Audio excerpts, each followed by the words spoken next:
Do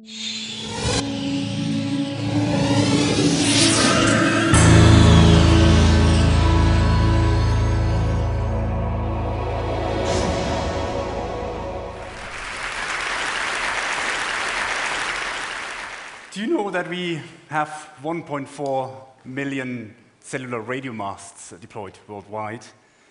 And these are base stations. And we also have more than 5 billion of these devices here. These are cellular mobile phones. And with these mobile phones, we transmit more than 600 terabytes of data every month. This is a 6 with 14 zeros, a very large number. And wireless communications has become a utility like electricity and water. We use it every day. We use it in our everyday life, in our private lives, in our business lives. And we even have to be asked sometimes very kindly to switch off the mobile phone at events like this, for good reasons. It is this importance that why I decided to look into the issues that this technology has, because it's so fundamental to our lives. And one of the issues is capacity. The way we transmit wireless data is using electromagnetic waves, in particular radio waves. And radio waves are limited. They are scarce, they are expensive, and we only have a certain range of it. It is this limitation that doesn't cope with the demand of wireless data transmission, the number of bytes and data we transmit every month. And we are simply running out of spectrum. There's another problem. That is efficiency. These 1.4 million cellular radio masts or base stations consume a lot of energy. And mind you, most of the energy is not used to transmit the radio waves. It is used to cool the base stations. And the efficiency of such a base station is only at about 5%. And that creates a big problem. Then there's another issue that you're all aware of. You have to switch off your mobile phones during flights. In hospitals, there are security issues. And security is another issue. These radio waves penetrate through walls. They can be intercepted, and somebody can make use of your network if he has bad intentions. So these are the main 4 issues. But on the other hand, we have 14 billion of these light bulbs. Light. And light is part of the electromagnetic spectrum. So let's look at this in the context of the entire electromagnetic spectrum, where we have gamma rays. You don't want to get close to gamma rays, it's simply dangerous. X-rays, useful when you go to hospitals. Then there's ultraviolet light. It's good for nice suntan, but otherwise dangerous for the human body. Infrared is due to eye safety regulations, can be only used with low powers. And then we have the radio waves, the issues I've just mentioned. And in the middle there, we have this visible light spectrum. It's light. And light has been around for many millions of years. And in fact, it has created us, it has created life, has created all the stuff of life. So it's inherently safe to use. It wouldn't be great to use that for wireless communications. Not only that, I compared the entire spectrum. I compared the radio waves spectrum, the size of it, with the size of the visible light spectrum. And guess what? We have 10,000 times more of that spectrum, which is there for us to use. So not only that we have this huge amount of spectrum, let's compare that with the number I've just mentioned. We have 1.4 million expensively deployed, inefficient radio cellular base stations. And multiply that by 10,000, then you end up at 14 billion. And 14 billion are the number of light bulbs installed already.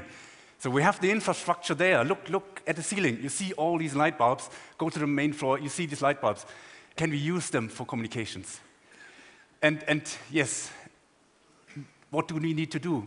And there's one thing we need to do is we have to replace these inefficient incandescent light bulbs and fluorescent lights by these new technology of LED light bulbs. An LED is a semiconductor, it's an electronic device, and it has a very, very nice and cute property. Its intensity can be modulated at very high speeds, and it can be switched off at very high speeds. And this is a fundamental, basic property that we exploit with our technology. So let's show how we do that. Let's go to the closest neighbor to the visible light spectrum, go to remote controls. You all know the remote controls have an infrared LED. Basically, you switch on the LED, and when it's off, you switch it off, and it creates a simple low-speed data stream in 10,000 bits per second, 20,000 bits per second, not usable for a YouTube video. What we have done is we have developed a technology with which we can, first of all, replace the remote control by a light bulb. We transmit with our technology not only a single data stream, we transmit thousands of data streams in parallel at even higher speeds. And the technology we have developed, it's called SIM-OFDM and spatial modulation.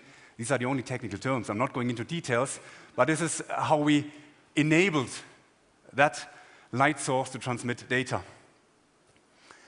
You will say, okay, it's nice. It's a slide created in 10 minutes. But not only that. What we've done is we have also developed a demonstrator. And I'm showing for the first time in public this visible light demonstrator. And what we have here is an ordinary desk lamp. We fitted in an LED light bulb worth $3 US, put in our signal processing technology. And then what we have here is a little hole, and the light goes through that hole. There's a receiver. The receiver will convert these little subtle changes in the amplitude that we create there into an electrical signal. And the signal is then converted back to a high-speed data stream. In the future, we hope that we can integrate this little hole into these smartphones. And not only integrate a photo detector here, but maybe use the camera inside. So what happens when I switch on that light?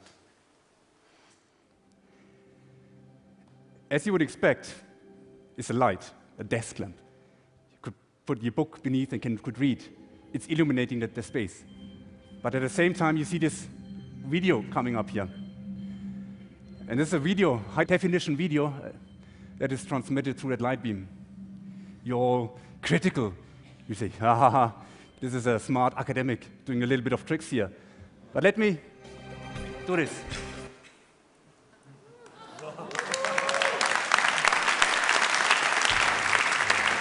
Once again, still don't believe?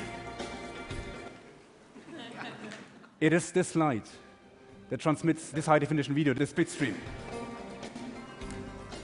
And if you look at the light, it is illuminating as you would expect. You don't notice with your human eye, you don't notice the subtle changes in the amplitude that we impress onto this light bulb. It's serving the purpose of illumination, but at the same time, we are able to transmit this data. And you see even light from the ceiling comes down here into the receiver. It can ignore that constant light because all the receiver is interested in these subtle changes. You also have critical question now and saying, okay, do I have to have the light on all the time to have this working? And the answer is yes, but you can dim down the light to a level that it appears to be off, and you are still able to transmit data. That's possible. So I've mentioned to you the 4 challenges. Capacity. We have 10,000 times more spectrum, 10,000 times more LEDs installed already, infrastructure there. You would agree with me, hopefully, there's no issue of capacity anymore. Efficiency. This is data through illumination. It's first of all, an illumination device. And if you do the energy budget, the data transmission comes for free. Highly energy efficient. I don't mention the high energy efficiency of these LED light bulbs. If the whole world would deploy them, you would save hundreds of power plants. That's aside. And then I've mentioned the availability. You will agree with me that you have lights in a hospital. You need to see what to do. You have lights in an aircraft. So it's everywhere where there is light. Look around, everywhere. Look at your smartphone. It has a flashlight, an LED flashlight. These are potential sources for high-speed data transmission. And then there's security. You would agree with me that light doesn't penetrate through walls. So no one, if I have a light here, I have secure data, no one on the other side of this room through that wall would be able to read that data. And there's only data where there is light. So if I don't want that receiver to receive that data, then what I could do, turn it away. So the data goes in that direction, not there anymore. Now, in fact, see where the data is going to.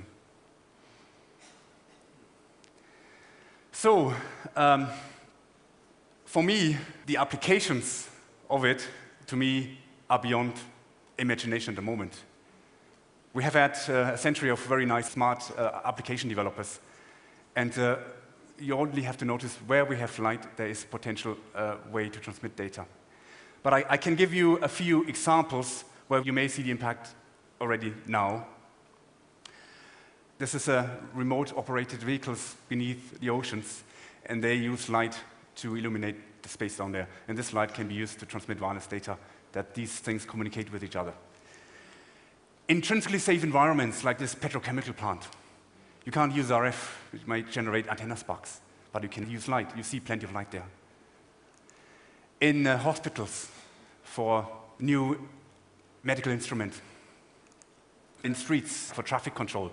Cars have LED-based headlights, LED-based backlights, and cars can communicate with each other and preventing accidents in a way that they exchange information. And traffic lights can communicate to the car, and so on. And then you have these millions of street lamps deployed around the world. And every street lamp could be a free access point. We call it, in fact, Li-Fi, light fidelity. And then we have these aircraft cabins. There are hundreds of lights in an aircraft cabin. And each of these lights could be the potential transmitter of wireless data. So you could enjoy your most favorite TED video on your long-haul flight back home, online, live. So that is a vision that I think is possible. So, all what we need to do is to fit a small microchip to every potential illumination device. And this would then combine two basic functionalities, illumination and wireless data transmission. And it's this symbiosis that I would personally believe could solve the four essential problems that faces us in wireless communication these days. And in the future, you will not only have 14 billion light bulbs, you may have 14 billion Li-Fis deployed worldwide for a cleaner, a greener, and even a brighter future. Thank you.